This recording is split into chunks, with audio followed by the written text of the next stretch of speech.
Hello everyone, welcome back to my channel. आज का हमारा टॉपिक है electron transport chain ETC. ETC mitochondria की आंतरिक झिल्ली पर स्थित एक श्रृंखला है जो ऊर्जा उत्पादन की अंतिम अवस्था होती है। मतलब कि इसमें जो है वो ऊर्जा उत्पादन की अंतिम अवस्था है। जब हम लोगों ने पढ़ा था ग्लाइकोलिसिस, क्रेब्स साइकिल, ग्लाइकोलिसिस आपका फर्स्ट था ऊर्जा अवस्था चरण, और जो हमारा इलेक्ट्रॉन ट्रांसपोर्ट चेन है वो क्या है, वो सेकंड चरण है। हम इलेक्ट्रॉन ट्रांसपोर्ट चेन को ऑक्सीडेटिव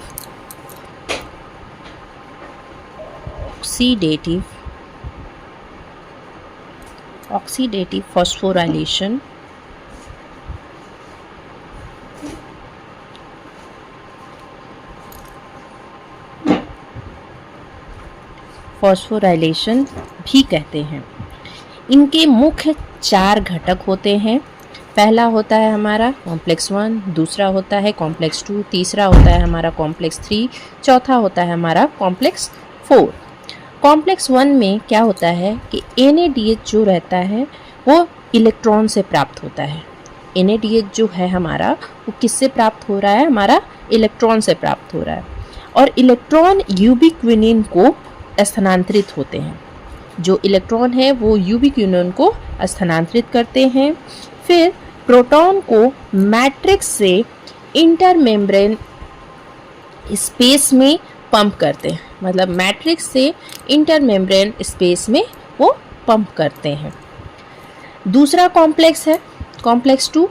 इसमें क्या होता है कि FADH2 से इलेक्ट्रॉन प्राप्त होता है। FADH2 से इलेक्ट्रॉन प्राप्त होगा, यह प्रोटॉन को पंप नहीं करेगा, लेकिन यह इलेक्ट्रॉन कोएंजाइम Q को भेजेगा। तीसरा है हमारा कॉम्प्लेक्स 3। कॉम्प्लेक्स 3 में क्या होता है कि कोएंजाइम Q से इलेक्ट्रॉन प्राप्त होगा और इन्हें साइटोक्रोम C को ट्रांसफ़र करेंगे। ये क्या करेंगे, साइटोक्रोम C को ट्रांसफ़र करेंगे और प्रोटॉन जो है वो इंटरमेम्ब्रेन स्पेस में क्या करेगा, पंप करेगा। जो हमारा प्रोटॉन है वो किस में पंप करेगा, तो इंटरमेम्ब्रेन स्पेस में पंप करेगा। चौथा है हमारा कॉम्प्लेक्स 4। इसमें क्या होता है कि इलेक्ट्रॉन को साइटोक्रोम C से लेकर ऑक्सीजन को ट्रांसफ़र करता है। इसमें इलेक्ट्रॉन साइटोक्रोम C से लेगा और किसको ट्रांसफ़र करेगा, ऑक्सीजन को ट्रांसफ़र करेगा। फिर ऑक्सीजन अंतिम इलेक्ट्रॉन एक्सेप्टर होती है और यह पानी बनता है। यहाँ पर क्या बनेगा, पानी। फिर यहाँ भी प्रोटॉन क्या होंगे, पंप होंगे। सिर्फ और सिर्फ कॉम्प्लेक्स 2 ही ऐसा है जो प्रोटॉन को पंप नहीं करेगा। फिर जानेंगे कि कोएंजाइम Q क्या है। Coenzyme Q and cytochrome C क्या है। ठीक है, तो ये दोनों क्या है, हमारे मोबाइल इलेक्ट्रॉन्स है।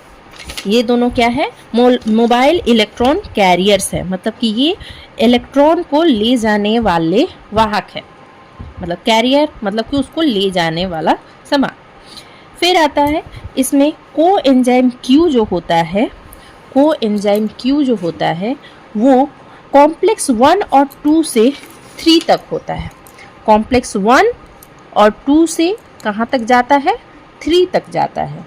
और जो साइटोक्रोम C है हमारा, वो कहाँ से कहाँ तक जा रहा है, तो वो 3 से 4 तक जा रहा है।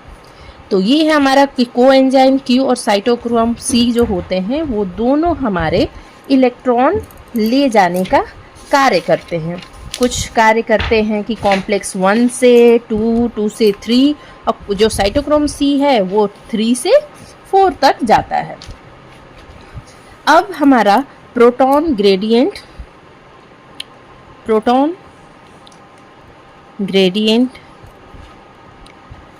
एंड हमारा ATP संश्लेषण कैसे हो रहा है? तो जब प्रोटॉन इंटर मेम्ब्रेन स्पेस में पंप होगा, जब हमारा प्रोटॉन इंटर मेम्ब्रेन स्पेस में पंप होगा तो वहाँ पर एक प्रोटॉन ग्रेडियंट बनेगा।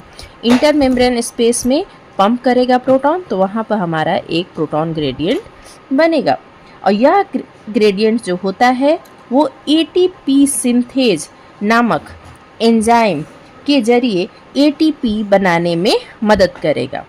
जो हमारा ये प्रोटॉन ग्रेडियंट है वो क्या करेगा कि एटीपी सिंथेज नामक एंजाइम्स के द्वारा एटीपी बनाने में मदद करेगा। एक NADH से लगभग 2.5 ATP, एक NADH से लगभग 2.5 ATP तथा एक FADH2 से लगभग 1.5 ATP हमारे उत्पन्न होते हैं। ये इनका अराउंड कि अगर एक NADH बनेगा तो हमारा 2.5 ATP बनेगा, अगर एक FADH2 बनेगा तो हमारा 1.5 ATP बनेगा। अब हमें पता लगाना है कि इलेक्ट्रॉन ट्रांसपोर्ट चेन का हम क्या इम्पोर्टेंस है, क्या महत्व है। तो इलेक्ट्रॉन ट्रांसपोर्ट जो होता है वो एरोबिक रेस्पिरेशन का सबसे महत्वपूर्ण चरण है। यह माइटोकॉन्ड्रिया को पावर हाउस ऑफ सेल बनाता है और शरीर की कुल एटीपी का 90% जो होता है वो हमारा यहीं पर बन रहा है। तो सबसे ज़्यादा अगर एटीपी बन रहा है तो वो हमारा कहाँ बन रहा है? तो इलेक्ट्रॉन ट्रांसपोर्ट चेन में बन रहा है। अभी तक के लिए बस इतना ही। नेक्स्ट वीडियो में हम लोग आगे के बारे में जानेंगे। That's it for today. Thank you so much.